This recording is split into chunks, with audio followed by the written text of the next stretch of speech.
How many of you find civilization as a topic remotely interesting? Civilization and identity as a topic remotely interesting. Not many. Okay, that's an uphill job. So,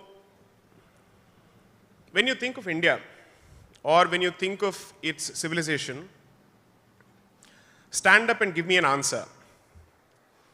What comes to your mind first? Feel free to shoot answers, volunteer with answers. Let's keep this interactive. I am sure that with the age group of 18 to 30, we can have a fairly high amount of energy levels. So what is it that comes to your mind when you think of India and when you think of Bharat? Diversity, yes. Sorry? Culture, okay. Religion, okay. Next. Bollywood, okay. Corruption, okay. Soldiers, okay. You know what are the two most popular things about India in Europe or in North America? For the most part, it was Taj Mahal, Basmati rice, and Aishwarya Rai. So for some reason, we seem to have managed to establish a connect based on culture. And that tells you a lot about this society, which is to say that it has managed to make its presence felt on the cultural front when it comes to soft power without necessarily adopting the mode of conquest, without necessarily choosing to go to somebody's place and saying, I will now impose my culture on you. That seems to be the leitmotif and that seems to be the message of India. So for the last few days, I've been reading this beautiful book by Sarvepalli Radhakrishnan called The Philosophy of Hinduism. While it calls itself the philosophy of Hinduism, it is effectively the philosophy of this country across the length and breadth and expanse of this country. Now, when you speak of religion, somebody mentioned religion. Can you just tell me what you make of religion in an Indian sense? What is religion? It's a way of life. Beautiful answer. Anybody else? So let's open up this topic for a bit more of controversial statements. Okay, I'm known for making open, blunt, outspoken comments. So feel free to eat me after my talk for the rest of the 25 minutes that I open up for question and answers. Is the Indian concept of religion the same as the Western understanding of religion? Okay, good. There seems to be some kind of consensus on this. No. Why?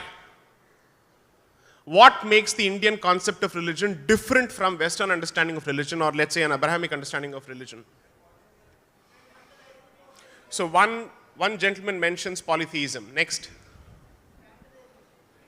Sorry? Canonization. Culture. Culture, okay. Different mindset, okay. Indian religion is a way of life. Okay, fair enough. So that statement that the Supreme Court has made in a judgment has become fairly popular. I'm not sure how many people even understand the context of that statement. One person mentioned polytheism. The moment you mention polytheism, there are 2 or 3 consequences that flow from polytheism. One, that you do not believe in imposing one God on everybody else. Yes or no? Okay. Therefore, everybody is entitled to choose for themselves a certain form of the deity. Yes or no? Okay. Therefore, with that flows the concept of diversity in religious beliefs. Yes or no? Okay. Therefore, inherently, you're comfortable with diversity. Yes or no? Okay. I'm fairly sure that most people who are part of this audience don't come from the same part of India. Yes or no?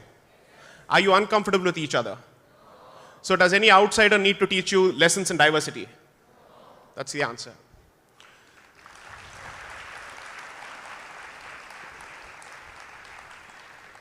Frankly speaking, I've been trying to grapple with this concept called dharma for a very long time. I'm someone who's perhaps a bit religious, largely cultural, and certainly not spiritual. If you ask me to sit through a class of meditation, trust me, the loudest snore would be from me. I'm incapable of meditating. Because it's a restless mind, I prefer something that has a lot more of action. I prefer to watch a puja or a homam or a yajna being performed as opposed to meditating. That's something that's part of my nature. I can't help it. the one thing that I've tried to understand is what is this concept of dharma? Why is dharma so different from religion? So I've been trying to read some literature about it. Allow me to put you through this torturous treatment for the next 5 minutes and explain what is the concept of dharma, because that is largely going to explain the concept of civilizational identity. There is an individual and there is the society. Think of the individual as someone who's driving his car, and the society performs the role of having a traffic signal.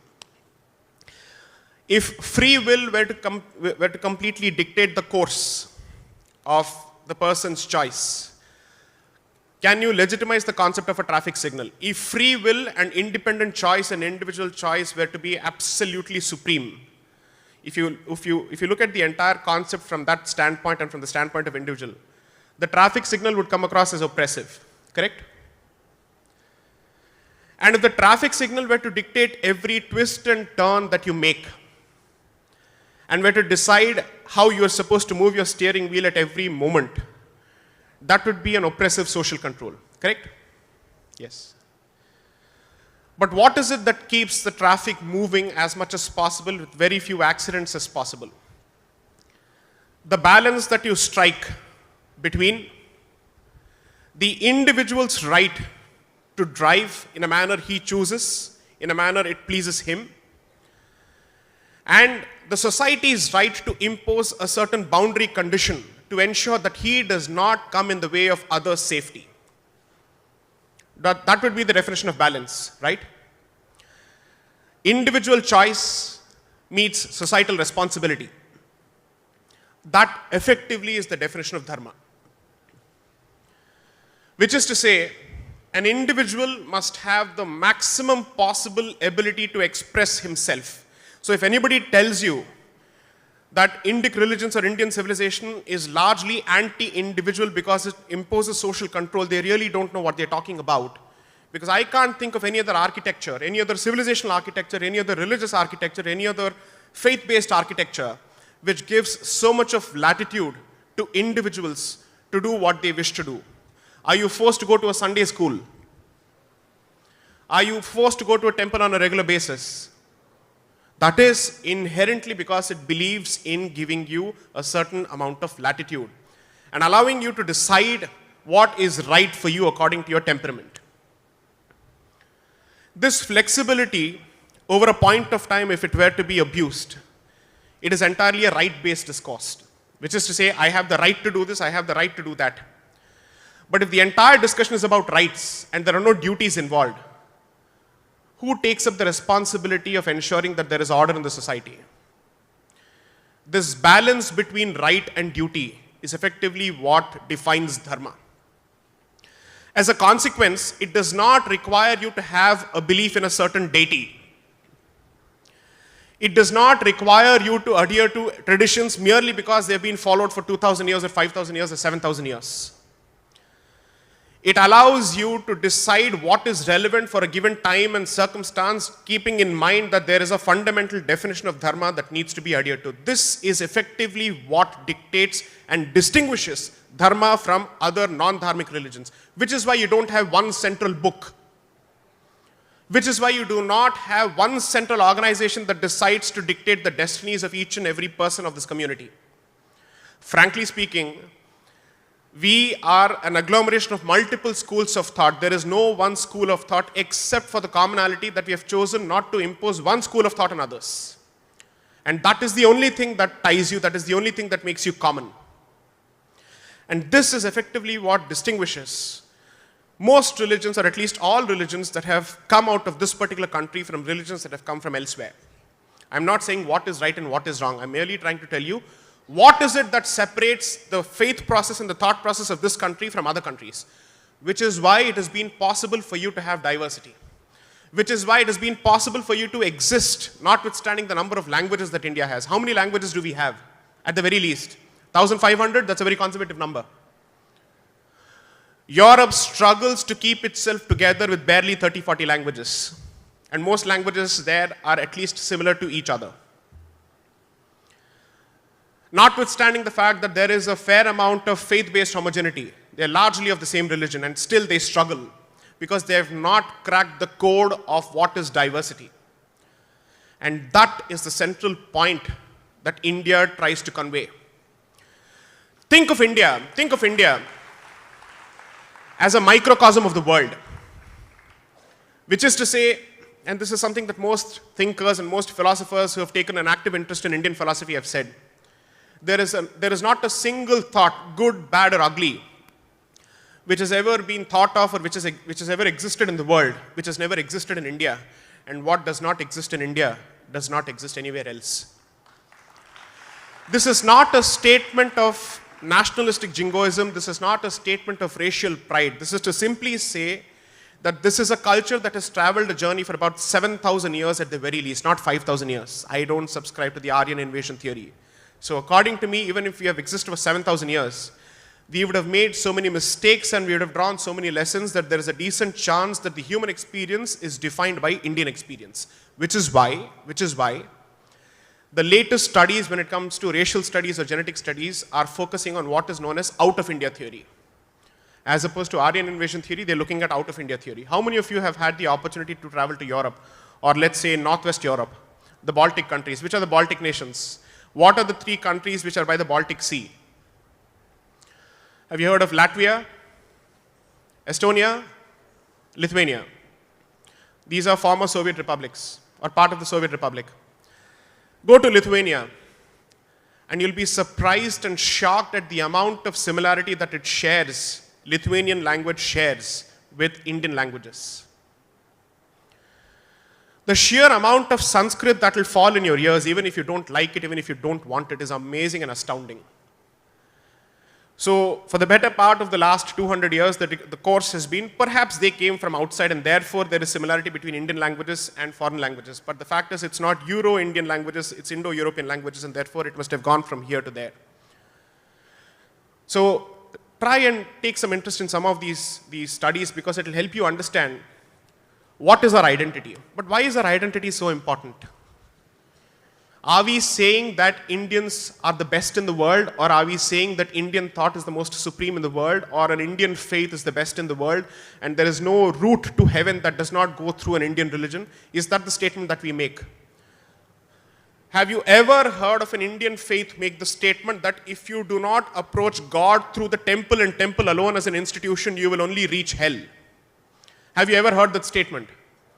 Because that is something that is fundamentally incompatible with our thought process. In fact, we even go to the extent of saying that you don't need to believe in God. Can you name an Indian religion that does not believe in God?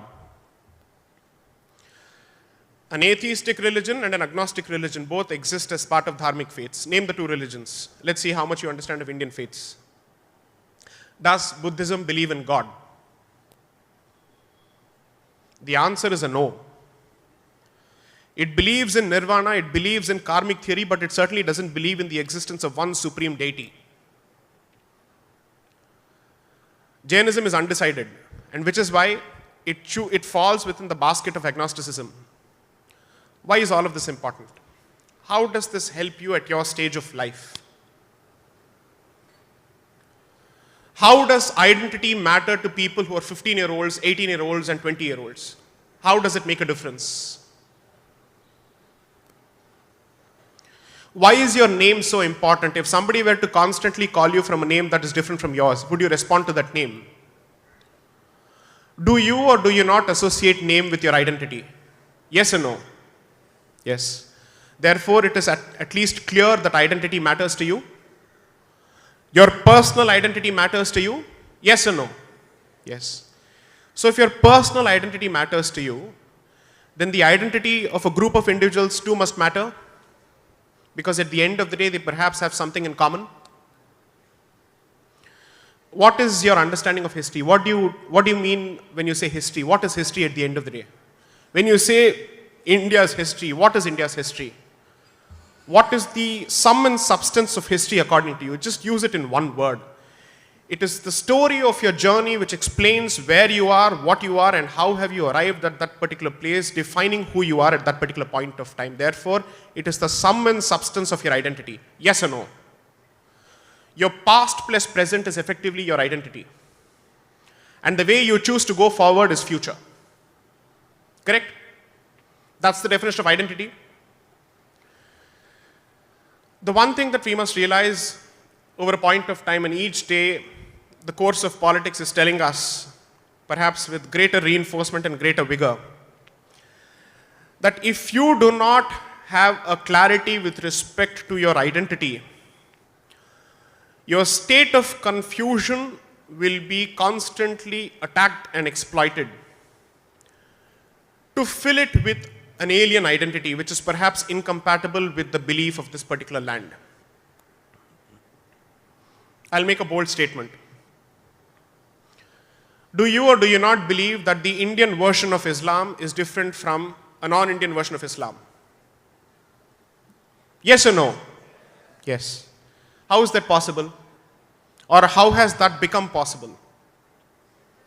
Because at the end of the day, religion has to interact with the environment.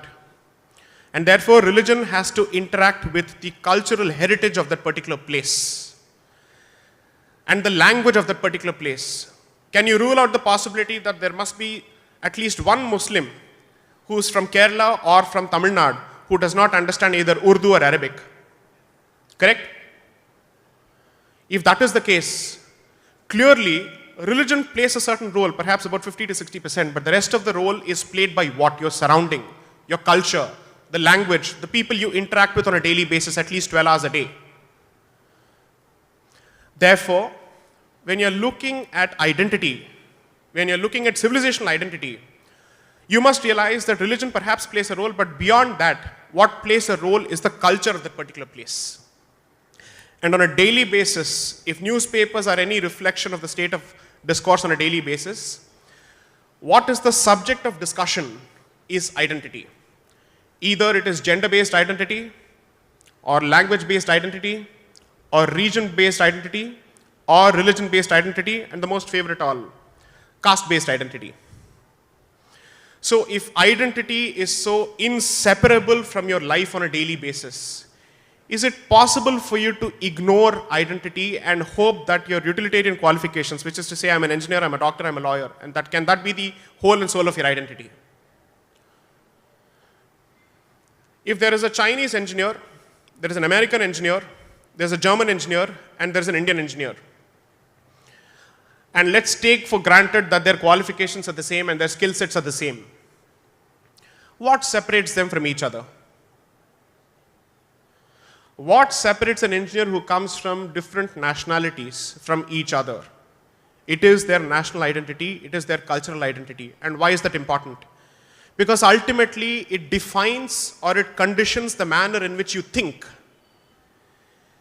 It dictates, even subconsciously, even without your own knowledge, the manner in which you approach a certain problem. If you have lived in a homogeneous society where there is absolutely no diversity, it is that society which has to give lessons on diversity to its employees. Are there any Indian organizations which are aware of which have diversity courses for its employees, for any multinationals? For a Punjabi who comes to Kerala, is there a diversity course? Or is there a diversity course for a Malayali who goes to the Northeast? This is something that you need to understand.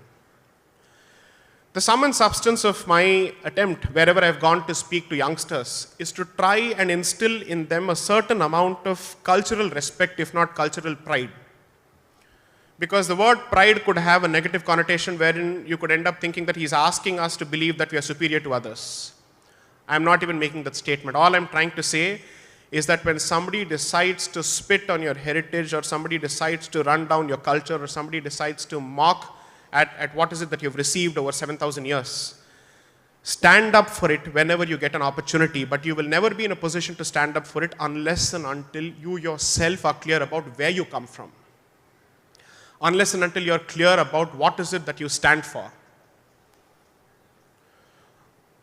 How many of you are from Kerala? Good. So I'll throw a few googlies at you. Let's see how well you respond to them. What is the difference between the deity called Ayyappa and Dharmasastha? What is the distinction? He is effectively a deity of Keralite origins, so to speak. What is the distinction between Dharmasastha and Ayyappa? Yes, please. Yes. Please pass on the mic to the gentleman, please. Introduce yourself and give your answer. I'm Adul. I'm from Pandalam. Okay, in Sabrimala, he's in the form of Naishtik Brahmachari. Good. And in Shasta, he's in the form of a child, Bala Shasta. Right. That's the difference. So he's got the answer 70% right, and a huge round of applause for him.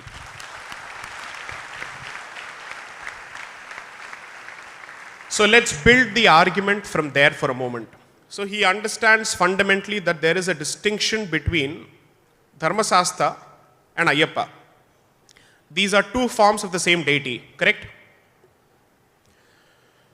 Therefore, temples which are dedicated to Dharmasastha, do you find any restriction on the entry of women? Yes or no? Okay. What about the restriction with respect to the deity at Sabrimala? He's just made a point that he is a Naishtika Brahmachari or a Brahmachari, right? So here's an instance where there are two forms. Both of these forms fundamentally are different because one is a Brahmachari, the other is not.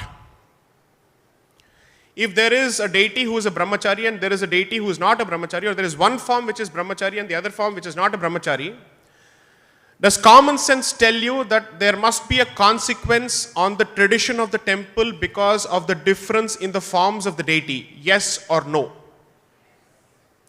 You don't need to know the exact practice, but you can surely understand the logic that the form of the deity effectively dictates the practices of that particular temple. Yes or no?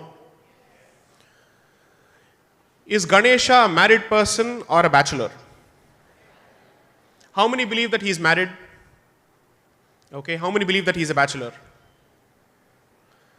In Maharashtra, he is not a bachelor. In the north, he is not a bachelor. In the south, he is a bachelor.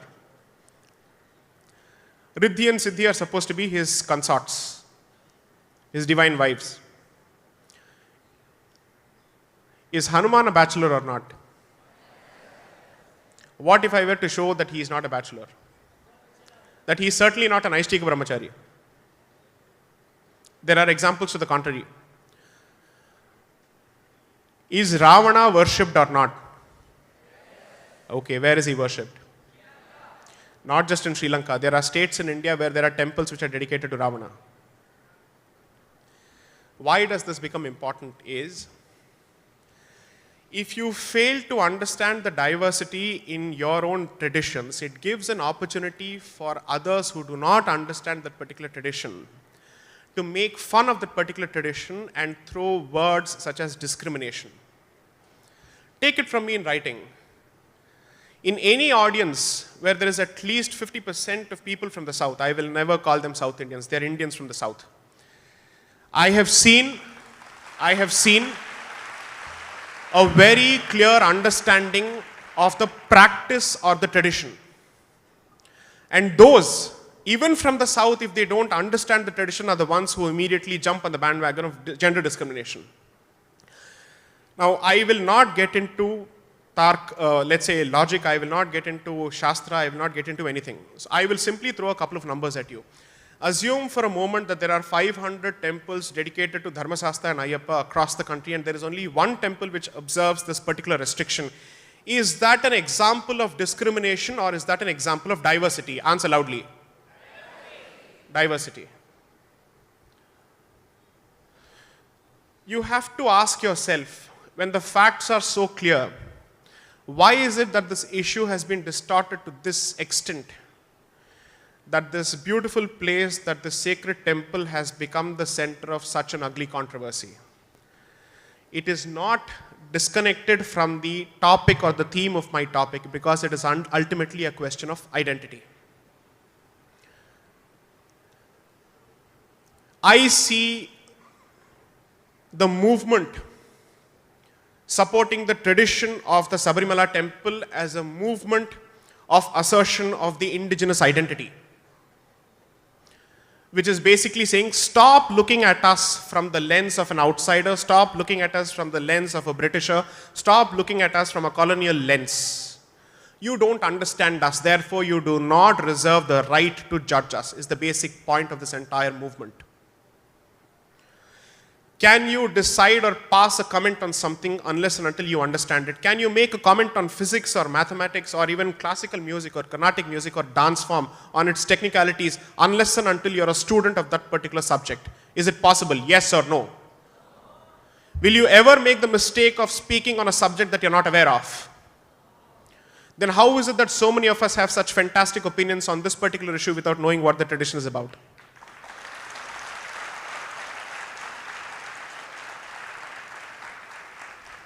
That is the fundamental question that you must ask yourselves. It is possible that most of us believe that this generation is vastly superior in its intellectual capacity to its ancestors. It is possible for us to believe that we know better than our fathers, our forefathers, our ancestors. And it is possible that we believe that we worship logic and reason much more than everybody else did because they were superstitious idiots. Assume for a moment that is the case. Then of all the people, the burden is on you to ensure that you never open your mouth on a subject unless and until you are informed of the facts. Yes or no? So the next time, even if you are not aware of the tradition or you are not aware of the facts, but somebody chooses to shoot from the hip or comment and he is not in a position to back it up, do you have at least a semblance of duty to ask him what is the basis of his opinion or her opinion? I would say so. If we are comfortable making fun of our own traditions because we believe it's superstition, then the question is, do we have a problem with the tradition or do we have a problem with the question of superstition? If we have a problem with superstition, regardless of where it comes from, you must be in a position to question it. Yes or no?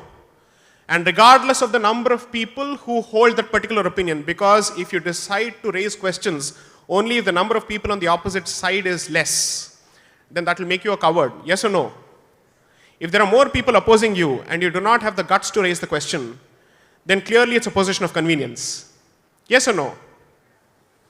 So when the media constantly talks about this particular issue, honestly touch your hearts and tell me how many of you decided to voice your opinion on social media, asking what is the basis of the media's opinion. How many of you decided to use your platforms, your Twitter handles, your Facebook platforms, or WhatsApp groups, or all the favorite platforms for, let's say, this particular generation, to ask them these fundamental, simple questions?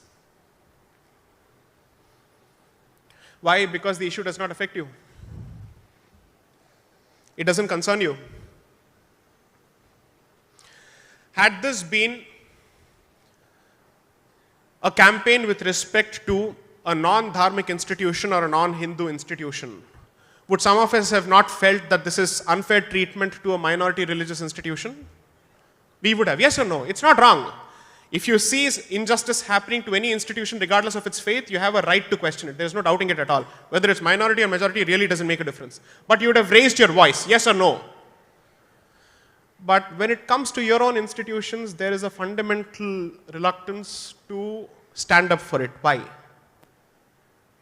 Is it because you're ashamed of your identity? Is it because you're ashamed of your history, your traditions? But how can you be ashamed of something if you don't understand it?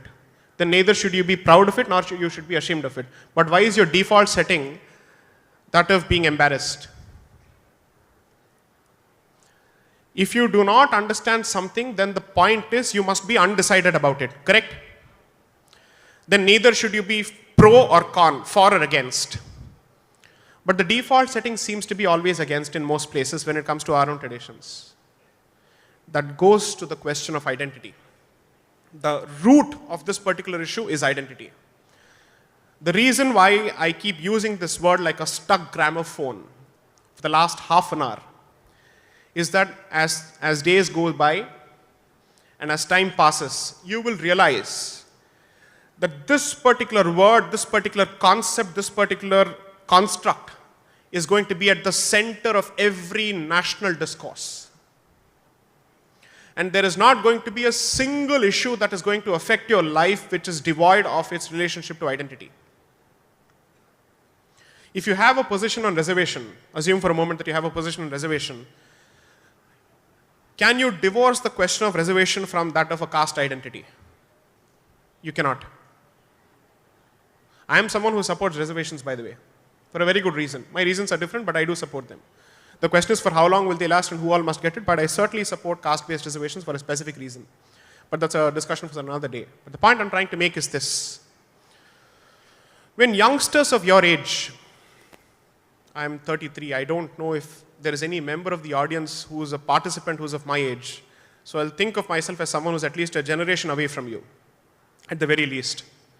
When youngsters of your age choose to not take an interest in issues with respect to identity, it allows somebody to use you and make useful idiots out of you because you have a certain sense of activism, which is not necessarily supported by facts always, and that plays into the hands of people with a vested interest. You do not need to support anyone. But since you're such worshippers of logic and reason, and there has not been a single generation on earth which is as intelligent as you, and as smart as you, and as informed as you, I would certainly expect you to question every superstition and every position. And when you're presented with facts which you're not aware of, you must be in a position to change your position. Because if you don't do so, that would be the textbook definition of bias or prejudice. Yes or no? So here's my homework for you. Anyone who already thinks that he's aware of the Sabarimala issue, please go back and read it a bit more. And those who do not have possession of the facts of the issue, but certainly have fantastic opinions on the particular issue, the burden is on you to read further. Take that as a test case and ask yourself, is this an isolated instance or is this a pattern that is emerging?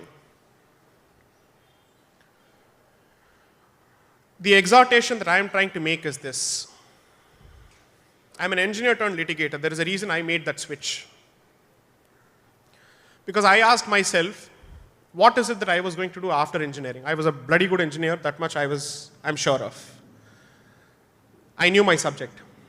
But the reason I made that switch was only this. Increasingly in my generation, there was a serious distance that was growing from our cultural central point, or cultural fulcrum, the center of gravity of our culture. And largely because there were not enough people who could articulate our position in a manner that is compatible with today's idiom. And therefore I decided to take it upon myself to try and attempt and make that particular change.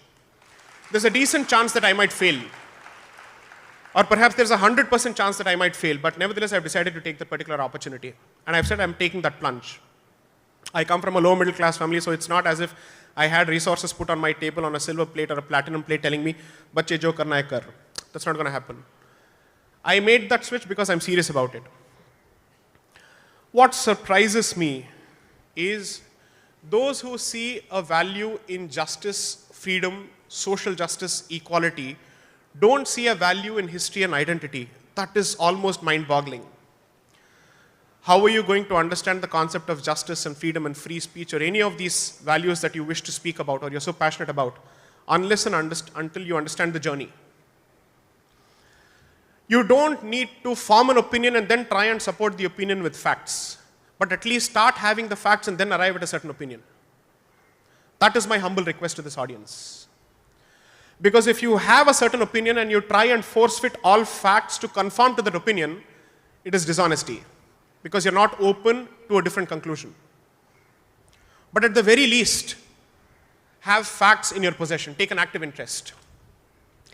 Can you change the fact regardless of which part of the world you go to that you're an Indian? Can you abandon that identity that you're of an Indian origin? Yes or no? So if somebody has a problem with that identity, even if you have chosen to abandon that identity, he will not stop or she will not stop. Why? Even when it comes to negative issues, we should have women first, is it not? So she will not stop unless and until you've been deprived of that identity. So if somebody has a problem with your identity, at the very least, they've identified that it is an important aspect of your personality. So if you can't realize what is your worth, your enemy is telling you what is your worth. Or your adversary is telling you what is your worth. So as a lawyer, sometimes what happens is, when there are two arguments or two parties, sometimes you don't know which is the argument which he is going to start with, because you're not able to decide which argument is important. What we do then is that we wait for the first argument that is going to be made for the other side, from the other side. Because that tells us what, according to him, is our weakness or our strong point which he wants to dilute. Because that tells you what is the game plan. My request to you would be only this: become engineers, become doctors, become lawyers, do whatever you want. But do not ignore anything that affects who you are as a person, not as a professional. And according to me, and I'm backed by several philosophers and thinkers of this country, dharma and religion is the backbone of Indian identity.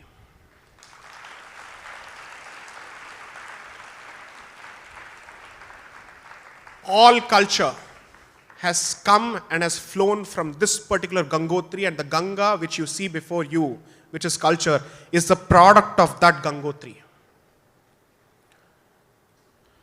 I am not asking you to blindly follow anything. I am simply asking you to try and understand the concept of dharma wherever possible. Let's see if I'm still audible. Okay, I still am. So, I'll raise one contentious issue and then immediately open the floor for questions. Feel free to ask me as many uncomfortable questions as you think you're capable of. And I'm throwing that open challenge at you.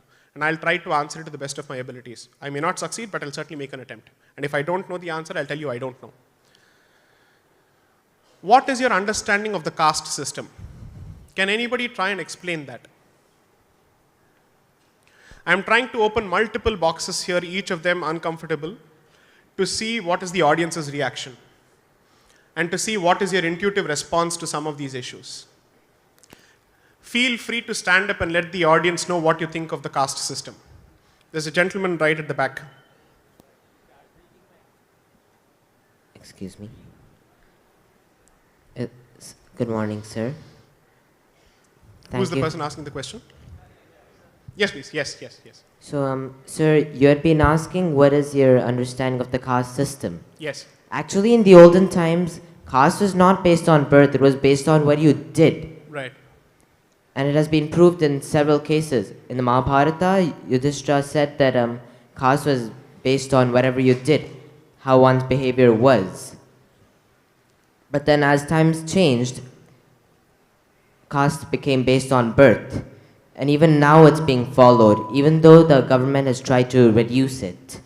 Can I just interrupt you for a moment?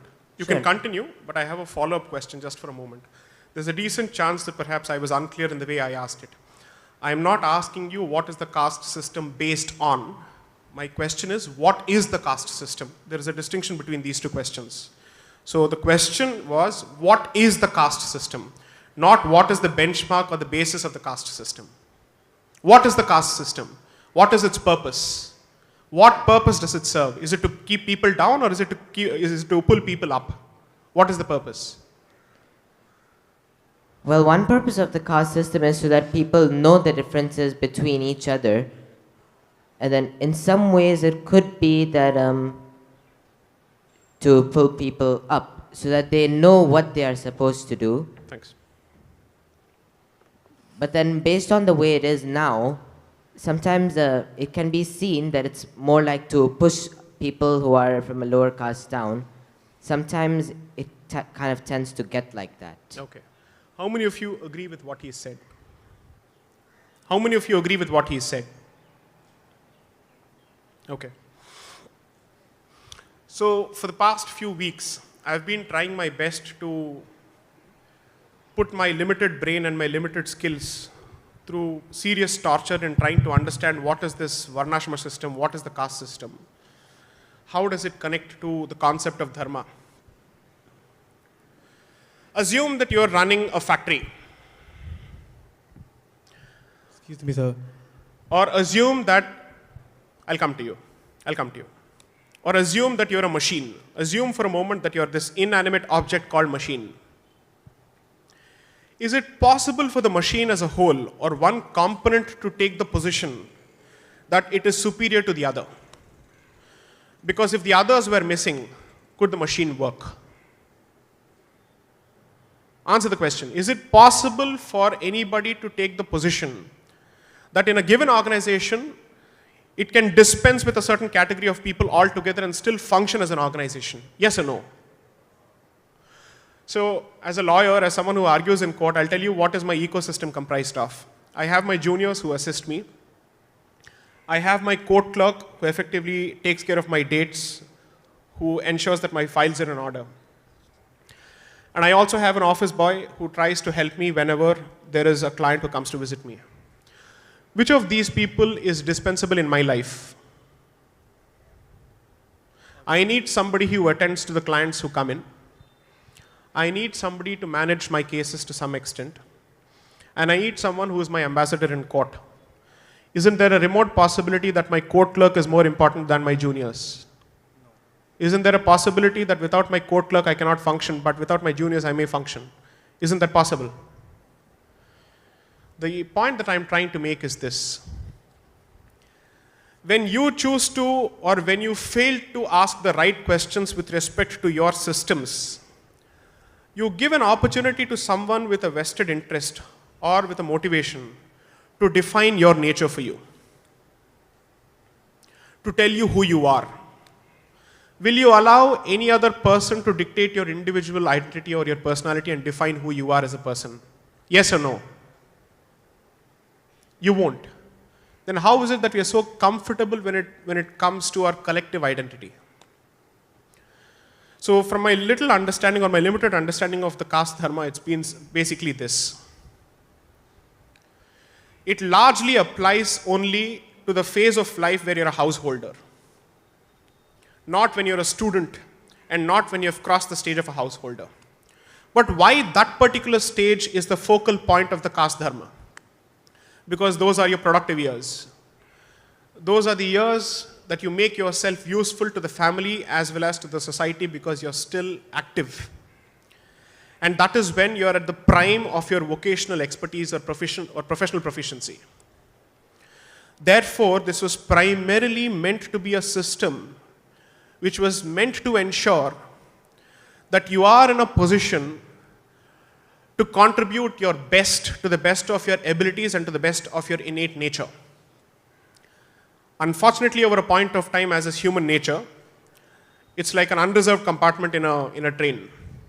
Anyone who gets the seat will never wish that the other person gets the seat, because you've effectively put your position there, you've put your foot in the door. So as a consequence of which, what has happened is that anyone who's occupied what he thinks is the supreme position doesn't want to vacate that particular position. But the good part, and according to me, this is the benchmark for every system. Any system that is not open to change and is incapable of change is a system that is meant to die and wither away regardless of who is its author and where it comes from. Can you really say, having seen whatever it is that you have seen, that as a community and as a let's say as a civilization, you're incapable of reform? Can you really say that you come from a society which is so rigid that when it is pointed its mistakes, it is incapable of accepting its mistakes? When you're told that this is not the way to treat a woman, do you not change the manner in which you treat a woman? There was a time when the daughter would never be considered worthy of her father's inheritance. But today she is as equal as the son, or the son is as equal as the daughter. Yes or no? Do you need any further proof of the fact that you are a fundamentally open system which is open to reform, provided there is a need for reform? This is effectively what you need to take away from this particular session. Whenever there is a discussion on religion, on history, on society, on rights, on discrimination, do not start with an opinion, start with facts. That is the fundamental distinction between an activist and a researcher, because an activist effectively decides the position and holds on to the position regardless of the facts which are presented to that particular person, he or she or she or he, in whichever order you choose to see it. A researcher, a seeker, which is what your civilization is all about, asks the right questions to get the right answer. If you were to ask the question, can I smoke when I pray? Isn't it distinct from asking the question, can I pray when I smoke? There is a distinction between the two questions. And it points towards intent. So my humble request to you would be, enjoy this phase, but also make the maximum utilization of this phase, because you'll never get this time in terms of equipping yourself with maximum abilities or giving yourself maximum tools. The one thing that I regret even till date is that sadly I'm incapable of expressing myself in any language other than English in a decent manner. And that is not a badge of honor at all. That is not a badge of honor at all. A person who cannot even express himself on a public platform in his mother tongue has insulted his origins and his mother tongue, according to me. So if I were to give you 2 or 3 takeaways, 1, be proficient in a language, in an Indian language other than English. Please try and do that. And one of which must be your mother tongue. And pick up another Indian language other than your mother tongue. The reason that you must pick up another Indian language other than mother tongue is because it helps you see the similarity in the culture of this country regardless of where you come from. It's important. Second, whenever there is an issue, feel free to disagree with me or people like me who you see are part of some larger saffron conspiracy, to disagree with us on everything that you think we are wrong. But disagree with us using what you think you are best at than your ancestors, which is facts and logic. Not opinions. Start with facts and logic. 3, I am not going to ask you to be religious or spiritual, but at the very least, be proud of your culture. I'm sure that's possible. These are the only 3 takeaways that I have to offer. And just one final thing. If you have a problem with Indian identity and you think it stands for corruption, inefficiency, and incompetence, and the same tendency continues or the same perception continues after 5 years or 10 years, then the blame lies at the doors of your generation, not the previous generation. Yes or no? So whichever profession that you decide to take up, at the very least, try to be among the best in the world for that. So recently I had an opportunity to give a lecture at NIT Bhopal. And that was immediately after my trip to Israel. What is the size of Israel when compared to India? Any idea? Pardon me, I've taken some time from the Q&A session, but just indulge me a bit. What do you think is the relative size of India and Israel? India is 150 times the size of Israel. Greater Mumbai is perhaps bigger than Israel. 80 kilometers, 280 kilometers, or 200 kilometers. That's it, that's the area.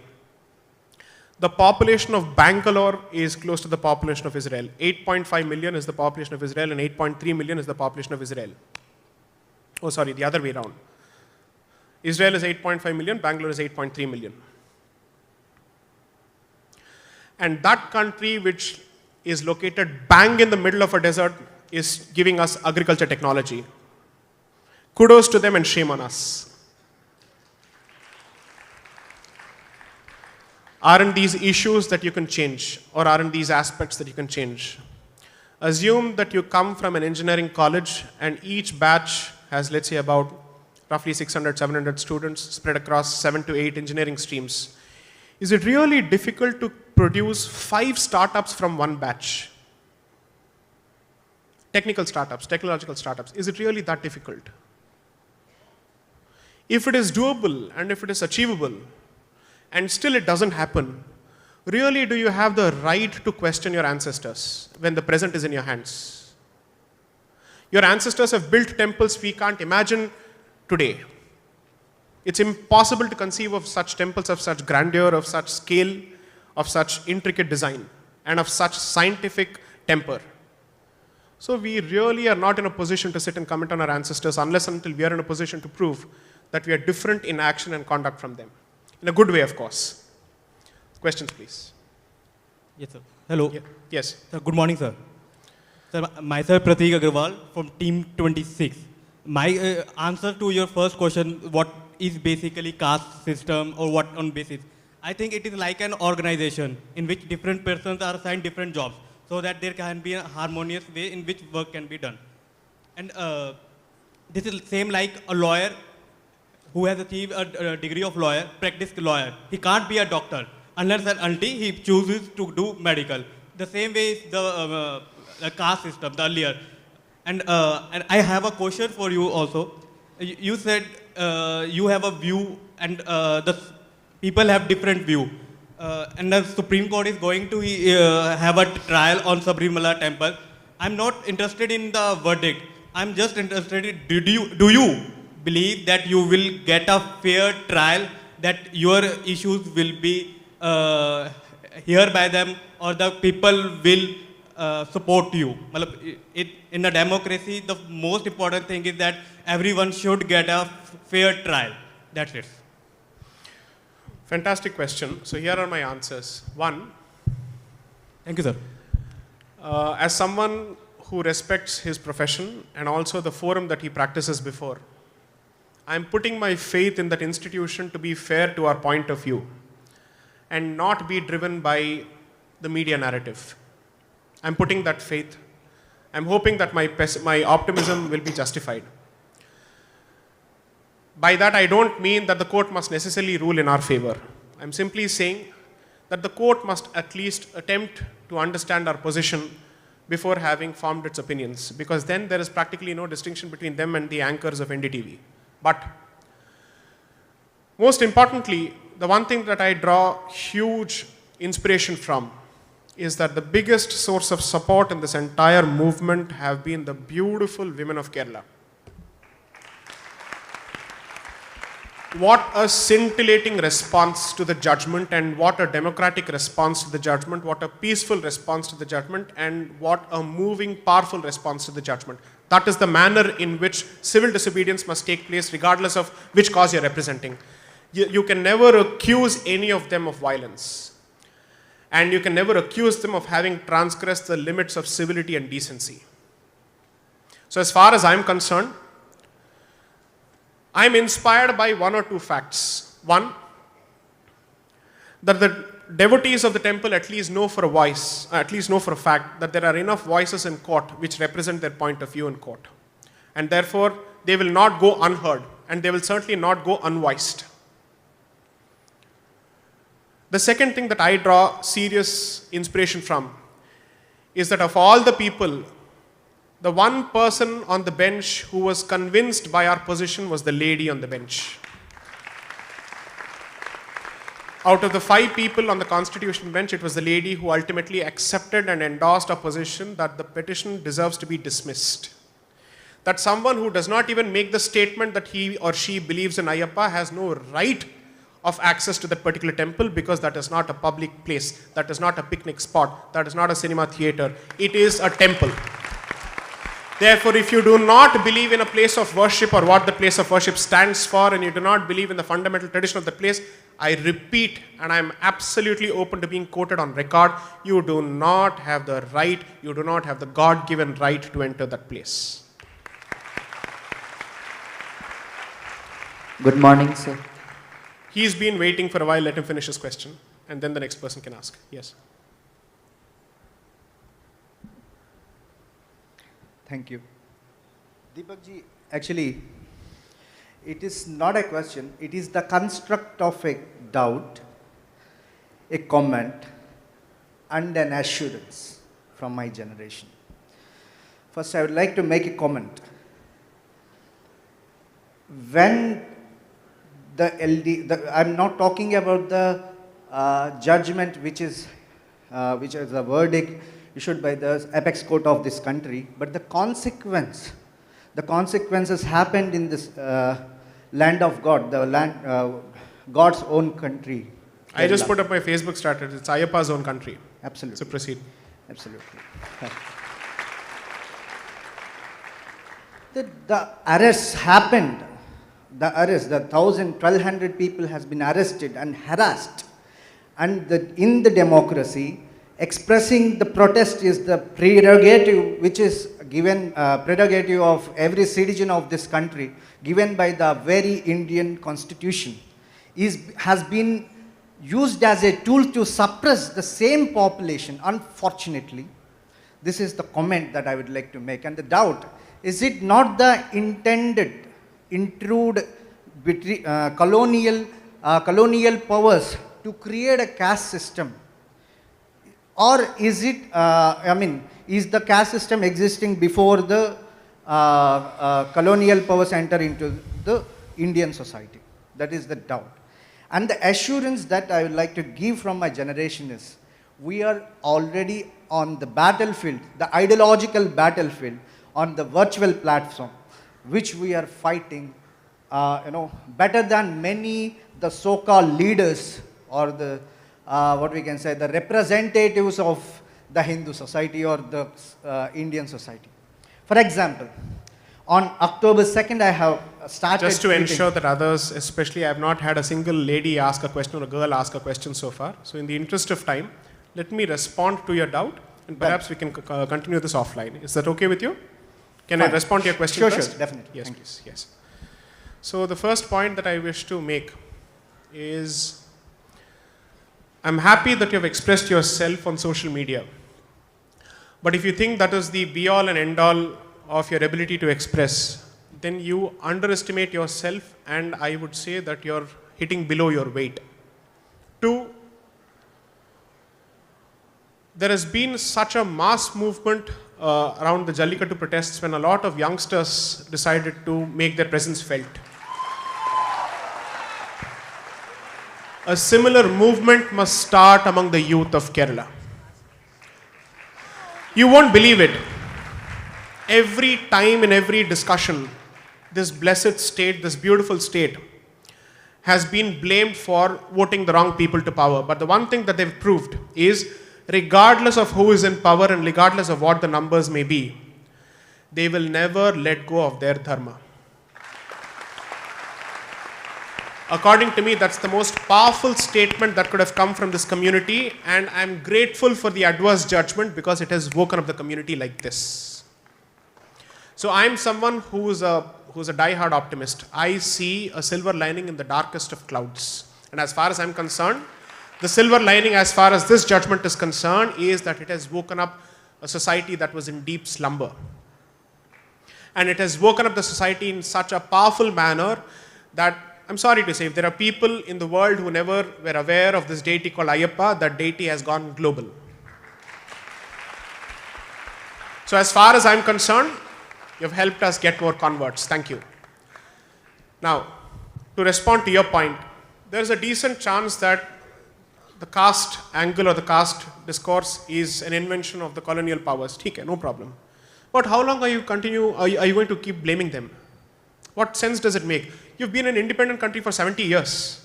In 70 years, after being bombed out of nowhere, Japan has managed to reach a certain place. Israel has managed to reach a certain place. They've managed to reinvent their identity. They've managed to project their identity. Why are you constantly crying about those people when you've had the opportunity to build your destiny for the last 70 years? Let me finish my point. I will always blame the thief for his intent, his mischievous intent. But I will blame your stupidity for keeping your doors open. And I will blame your apathy for keeping your eyes closed when the thievery is happening and when your stuff is being stolen and you have not had the street smarts to protect yourself. We'll continue this discussion offline. The point I'm trying to make is simply this. Get your history right to the extent of understanding who played what kind of a role in creating a certain mischief or in inventing a certain mischief. But the solution must come from you. And if you lack the interest, inclination, and the originality to come out with a solution, then you have nobody else to blame but yourself. So as far as I'm concerned, history must tell you who is responsible for what. But history cannot become your excuse for inaction. I'm sorry. Yes, the lady, she wants, yes. Namaskar. Good morning, sir. It's 10:30. Amitji, can I take just 10 minutes more? Is that okay? It's 10:30. Can I take 10 minutes more? Yes, please. Yes. I would like to know your reasons for which you support the caste system based on you support the reservations based on caste system and not on the based of economic inequality. Great. So, most individuals, when they have an opinion, it is shaped by their personal experience. There's a decent chance that my position is biased by my personal experience. Allow me to use a few politically incorrect terms. Going by today's definition, I'm a Brahmin, but I don't think I'm a Brahmin in conduct or in mentality. I see more of Rajasic tendencies in me, and therefore perhaps I should have been in a different caste, so to speak, or a different category, so to speak. Despite coming from that background, I come from a low middle class family. So I was always educated in state board schools, in Andhra state board schools.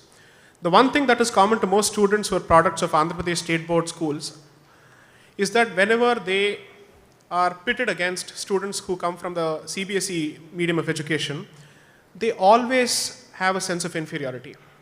I've noticed that. Maybe over a point of time, it evens itself out. But at some stage, that exists. Okay? So the question that I asked myself was, I come from a certain background which prides in its educational history or in the fact that it has a temper for education or a passion for education. And if someone who comes from that background suffers from a certain amount of complex only because he's been educated in a state board education or in a state board school, imagine the mental strength or the mental state of mind of someone who's come from a family that has witnessed or that has been subjected to oppression for thousands of years, or at least, at the very least, 500 years. And when he's suddenly pitted against the rest of the community, and he's now told, now the competition is open to you. I'm sorry, it's not a level playing field because mentally you're different.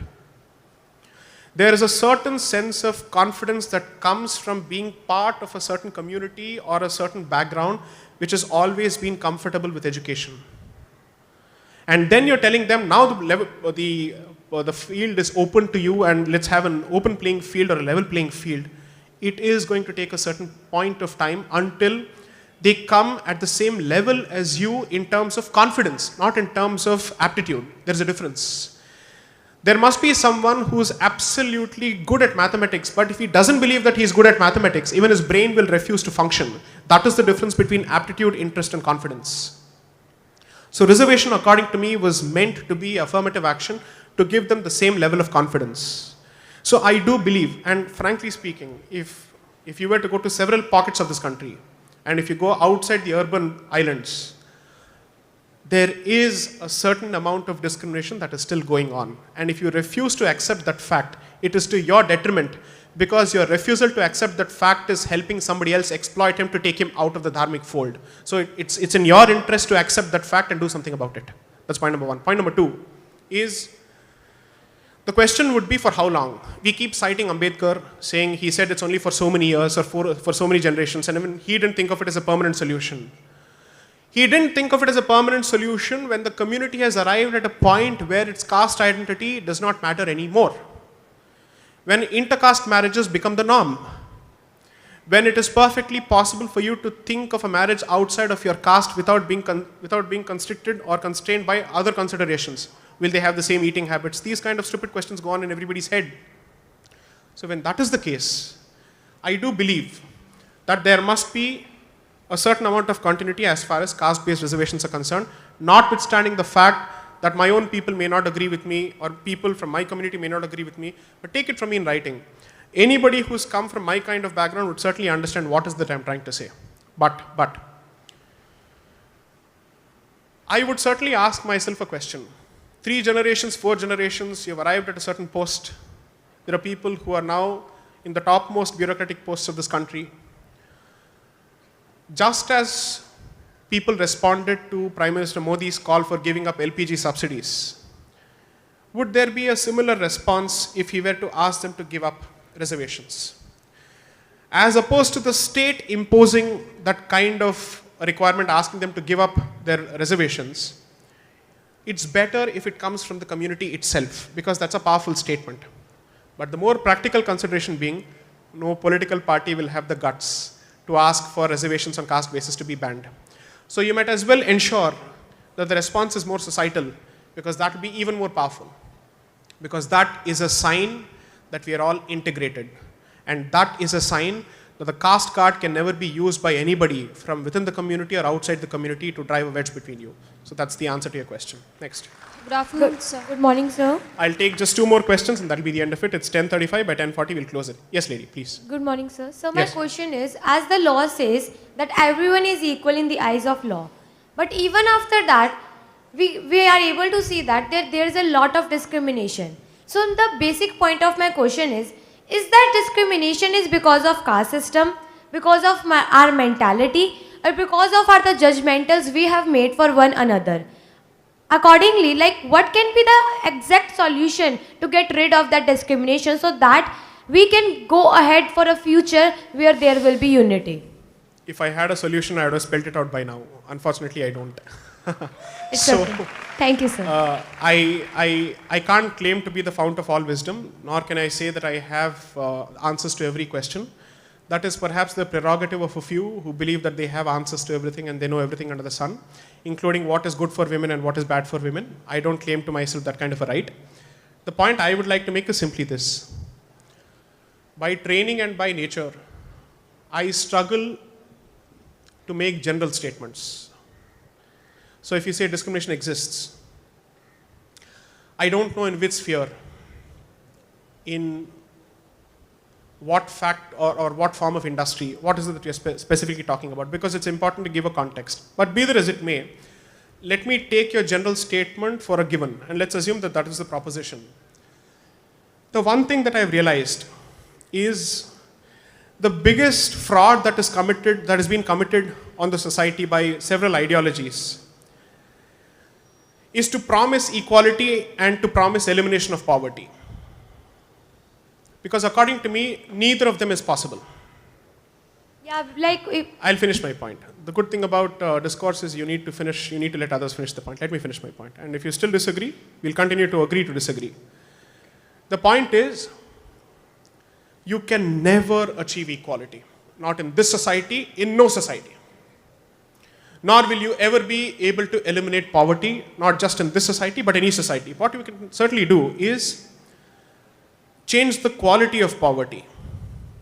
By that I don't mean intelligently altering the definition of poverty, but simply by saying, if previously you were struggling to have food and that was the definition of poverty, now you're struggling to have Wi-Fi connection, that must be the definition of poverty. Okay? In economics, the answer to that, and I know just a bit of economics, and from what I understand, it's called the rising tide, which is to basically say that the overall standard of living and the quality of living is increased to such an extent that what was previously considered a luxury now becomes a necessity. And your lack of access to that necessity defines your poverty. Maybe that is a better way of achieving that. Because the only society which is managed, or the only ideology that has promised complete elimination of poverty and absolute achievement of equality and has failed miserably and astoundingly is communism. So I think there has been no better example than that. As far as I'm concerned, it's a fantastic goal to have, to try and reach that particular goal. But if you're going to impose artificial restrictions and artificial constraints to make everybody equal, there are 2 ways of doing it. Rise everybody up or pull everybody down. Do what you wish to do. That's the point. So I don't think it is fair to assume that equality or inequality is peculiar to the Indian mindset, because that is an insult. If you had made this statement about any other community or any other nationality, wouldn't somebody accuse you of racism? So how is it acceptable when you speak of our own traditions? So try and understand that point. As far as I'm concerned, you go to America, they will certainly say racism exists. You go to the best and the most advanced of countries who you look up to for free speech and free expression, even they have a problem. The question is the degree to which the problem exists and the level at which it exists. Glass ceilings exist all over the world. The question is where they exist and what defines the glass ceiling. When does it begin to exist? That's the question. So I think it's important for us to understand that there are things that you can deal with and there are things that you can't change. But it is always good to try and increase the quality, overall quality of living. That must be the goal according to me. One more question, please, and that will be the end of it. Good morning, sir. I'm inclined to Good take morning, a question sir. from a lady. Yes, please. My question to you is that today Sanskrit is losing its essence and students are not much interested in studying Sanskrit because they find it boring. So what will be the after effects of this? See, the point is, this question is not about finding Sanskrit boring. This question is about a few mental barriers before that. One is that it is associated with a certain caste. Unfortunately, that's what people assume. I don't know why. Second is that the moment you speak of Sanskrit and you wish to make it more public or you wish to make it more accessible to people, unfortunately, it is given the term saffronization. I don't know why. If in India you can't speak of making Sanskrit more widely accessible and more widely readable and more people speaking that language, in which country can you do that? In Germany? Which country will you do that? So that's a question that people have to start asking. Second, I don't believe Sanskrit is a dead language, because Sanskrit manages to make its presence felt through Malayalam, through Telugu, through Kannada, through Hindi. So as far as I'm concerned, you can try your best or your worst and you will never be able to kill this language. It is impossible. It's not going to happen. It will manage to keep itself alive in one way or the other because that is the natural evolution of languages and that is the organic evolution of languages. You will be going against science if you try to kill a language. Okay, it will find multiple ways of coming about. But the most important thing, which I think your question intends but does not necessarily capture, is this. Why is Sanskrit not popular? That's the question. Sanskrit will be... Yes. I'm a teacher, I'm teaching also. So what I have observed in the students, like, they are literally not interested in Sanskrit because that's what they tell, that they find it very boring and they are not interested in. So that's why I asked you this question. I understand, and I'm so grateful to you that you have taken upon yourself this blessed duty of teaching Sanskrit to people. I'm sorry, I don't teach Sanskrit. I teach physics in 11th and 12th, but the students, they share their views for other subjects also. I have always believed one or two things. Pop culture is a fantastic medium. And unfortunately, when you look at Bollywood, it has been accepted for God knows what reason that you cannot compose a love tune without the use of Urdu. So when that has become the accepted position, where even Hindi is not acceptable and that there must be a heavy proportion of Urdu, I have nothing against Urdu as a language.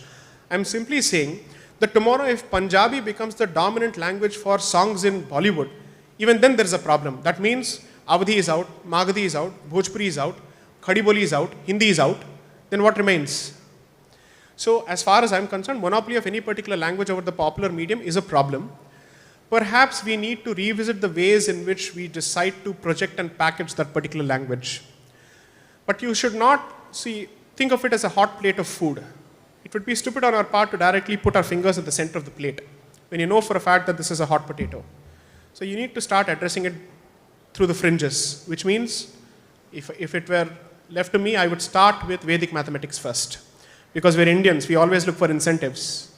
What is it in me? Or what is it in it for me? How do I gain out of this particular initiative or exercise? Start by making Sanskrit and allied subjects worth pursuing for the purposes of livelihood in one way or the other. And that starts with Indianization of school curricula, which still follows the Western curriculum according to me. So if you were to address that particular issue, then perhaps you will at least create a situation where people are open to learning Sanskrit on their own without you having to push it. It's always better to have a pull than a push. So I think I'll end my pravachan for today. Thank you. And you've been an extremely patient audience. I'm sorry if I was complex, my apologies, but a fantastic audience. Thank you for a patient hearing. Thank you.